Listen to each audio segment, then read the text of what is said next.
Chapter 30.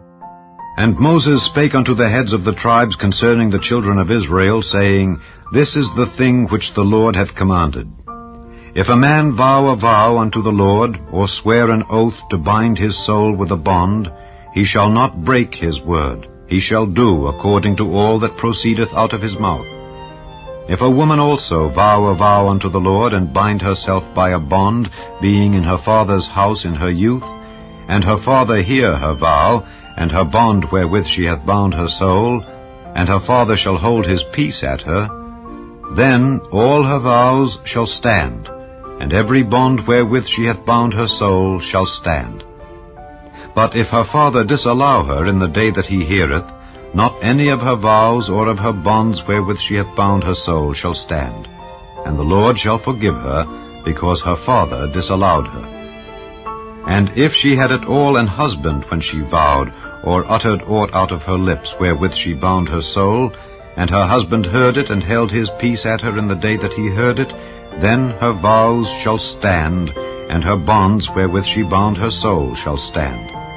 But if her husband disallowed her on the day that he heard it, then he shall make her vow which she vowed, and that which she uttered with her lips, wherewith she bound her soul, of none effect, and the Lord shall forgive her. But every vow of a widow and of her that is divorced, wherewith they have bound their souls, shall stand against her. And if she vowed in her husband's house, or bound her soul by a bond with an oath, and her husband heard it, and held his peace at her, and disallowed her not, then all her vows shall stand, and every bond wherewith she bound her soul shall stand.